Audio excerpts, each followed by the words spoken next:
No ja on nii mitmeid küsimusi koos. See hakkab ju kõik meile armsast põhiseadusest. Põhiseaduse paragrahv 146, vist kui ma õigesti numbrit mäletan, ütleb, et õigust mõistab ainult kohus. Kunagine Riigikohtu esimees Märt Rask ütles selle kohta, et see ei tähenda, et õigust mõistab, et sõna mõistab tähendab, et saab aru ainult õigusest kohus, vaid et õiguslikke otsuseid teeb kohus.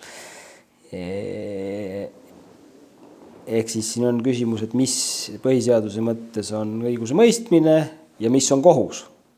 Et need kaks asja peavad olema koos põhiseaduse mõttes, keegi teine õigust mõista ei tohi. Tänases euroopalikus, siin on meie enda Riigikohtu praktikat ja Euroopa Inimõiguste Kohtu praktikat üsna palju olemas. Õiguse mõistmise all mõistetakse seda, et see tähendab poolte vahelises vaidluses siduva otsuse tegemist. Kaks vaidlevad poolt ja keegi teeb siduva otsuse, mis on siis tsiviilõiguslikus mõttes täitedokument. Et seda peaks tegema ainult kohus. Ja mis on kohus põhiseaduse mõttes? Kohus on põhiseaduse mõttes see, ükskõik kuidas me seda organit nimetame, aga tal peavad olema põhiseaduse mõttes on ju kõik need sõltumatusgarantiid, mis kohtul olemas on. Ja siis me selle oleme selgeks saanud, et õigust mõistab ainult kohus, siis on teine pool sellest, et keegi teine ei tohi õigust mõista.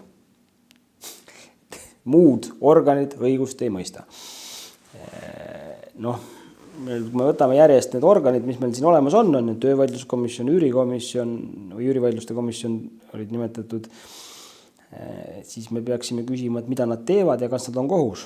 Et kas see, mis töövaidluskomisjon tänasel kujul teeb, on õiguse mõistmine. See on üsna kaheldav, kas töövaidluskomisjon tegeleb millegi muuga kui õiguse mõistmisega, et täna ju ta teeb ikkagi kahe vaidleva poole vahel, töötaja ja tööandja vahel siduva otsuse. Kui seda ei vaidlustata päris kohtus järgmises astmes, siis see otsus muutub täitedokumendiks. Ja me küsime, et kas töövaidluskomisjonil on olemas sõltumatusgarantiid põhiseaduse mõttes, siis need ei ole.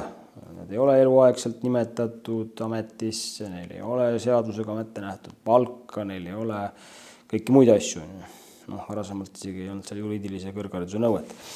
Et selles mõttes on need muud organid kaheldavad juristi vaatest ja ilmselt põhiseaduse seisukohalt ausam oleks öelda, et me teeme nendest siis erikohtud.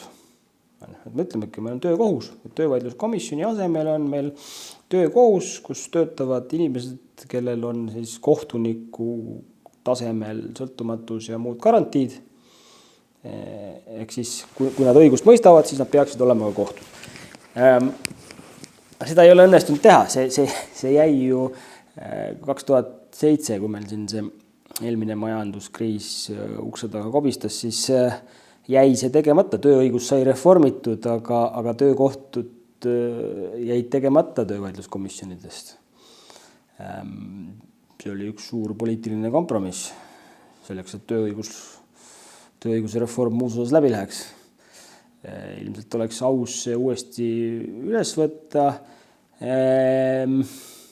Ma ise advokaadina olen ka käinud kunagi töövaidluskomisjonis mõnda töövaidlust lahendamas, kuigi mul eriti töövaidlusi ei olnud vaja teha. Ega see tase, juriidilise arutelu tase, mis seal toimub, ei ole võrreldav kohtuga. Et eks ta on ikkagi selline nagu seltsimehelik ametiühingute kohus on, nagu ta nõukogude ajast pärit oli, kus selle töövaidluskomisjoni juured on, et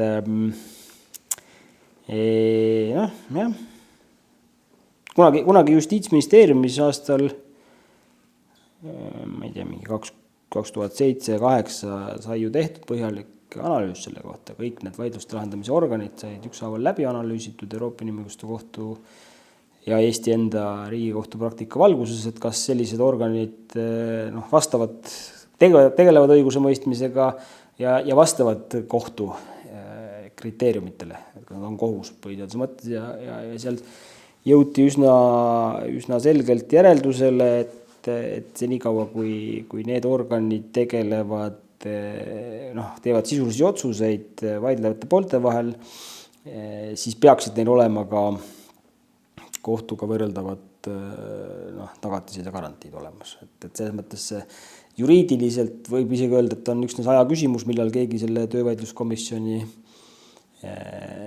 pädevuse või olemuse põhiseaduslikkuse mõttes vaidlustab.